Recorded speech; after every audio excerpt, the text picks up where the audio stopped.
में।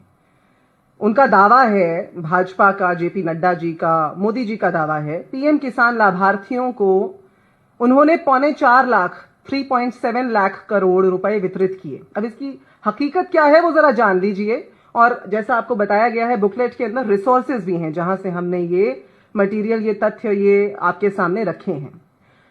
अप्रैल 2022 से नवंबर 2023 के बीच 2.25 करोड़ लाभार्थी लिस्ट से हटा दिए गए, उनके नाम मिटा दिए गए। जैसा इस सरकार का ट्रेडमार्क है कि लिस्ट बनाते हैं, लाभार्थी दिखाने के लिए बनाते हैं और उसके बाद उनको मिटा देते हैं। उसके बाद आकर के दावा किया कि पहले 100 दिन की जो पुस्तिका निकाली थी, पहले 100 दिन में मोदी सरकार ने कहा हमने 25 लाख नए किसानों को शामिल किया है।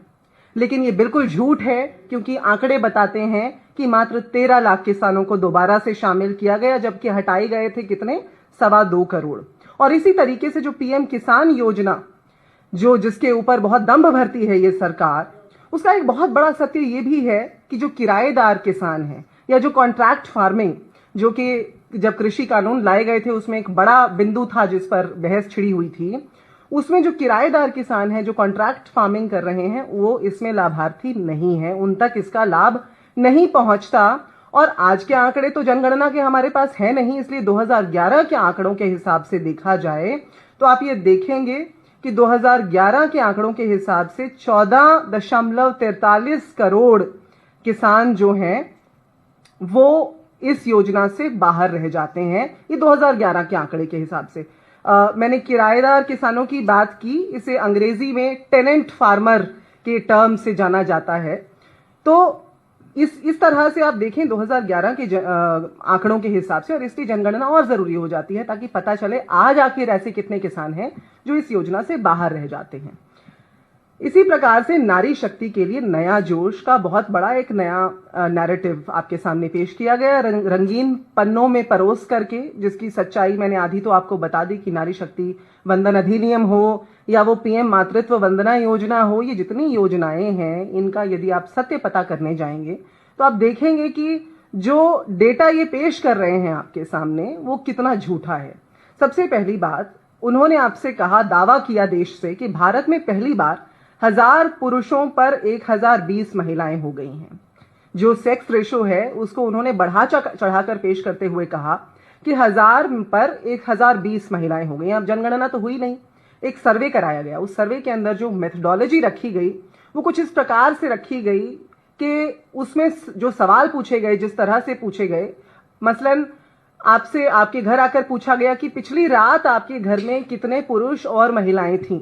अब भाई पिछली रात मेरे घर के जो पुरुष हैं, हो सकता है व्यापार के लिए बाहर गए हों, या हो सकता है कि मेरे घर के जो पुरुष हैं वो किसान हों और खेत में पानी लगाने गए हों, तो मेरे घर में तो वो नहीं थे। तो उस हिसाब से मेथोडोलॉजी को जो है छेड़छाड़ करके 1000 पर 1020 का आपके सामने आंकड़ा पेश किया, जिसके ऊपर विशेषज्ञों के आज सवालिया चिन्ह लगे हुए हैं।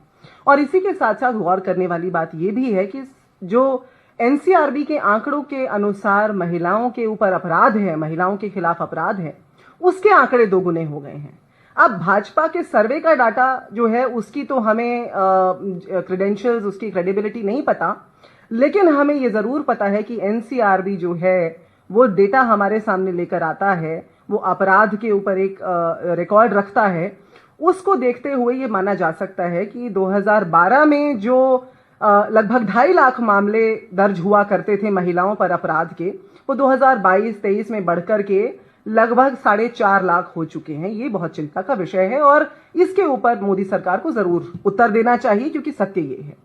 पीएम मातृत्व योजना का मैंने आपके सामने जिक्र किया। 2013-14 में इस योजना का नाम इंदिरा गांधी मातृत्व सहयोग योजना, एक स्वरूप इसका ये था, जिसको बाद में बदल के आपके सामने लाया गया। और आज दावा किया है भाजपा सरकार ने कि पीएम मातृत्व वंदना योजना के तहत 3.98 करोड़ गर्भवती महिलाओं और स्तनपान कराने वाली माताओं को 18,593 करोड़ रुपए वितरित किए गए हैं। अब इसका सत्य भी इस पुस्तिका में आप देखेंगे कि आपके सामने बड़े विस्तृत तौर पर दिया गया है, लेकिन मैं एक छोटे से बिंदु में संक्षेप में आपसे अगर कहना चाहूं तो वर्तमान में महिलाओं को केवल 5,000 रुपए की सहायता मिल रही है इस योजना के तहत। जो राष्ट्रीय खाद्य सुरक्षा अधिनियम जिसे कांग्रेस पार्टी 2013 में लाई थी, उसके बलबूते पर हम 6,000 की सहायता प्रदान करते थे, आज उसे घटा करके 5,000 कर दिया है। और ये जो लाभ है आज की योजना के मुताबिक सिर्फ पहली संतान तक ही स्त्री को मिलता है, यानी कि उसके बाद जो महिला के पोषण संबंधी जो जरूरतें हैं और आर्थिक कमजोरियों के चलते जो उनकी अनदेखी होती है, वो अनदेखी बरकरार है। और इस सरकार की जो स्कीम्स हैं, जैसा पहले मैंने आपसे बताया, वो हाथी के दांत खाने के और दिखाने के और करते हुए वो इस तरह से उसको घुमा फिरा करके जो मिल रहा है वो कुछ और, आपको बताया जा रहा है वो कुछ और है।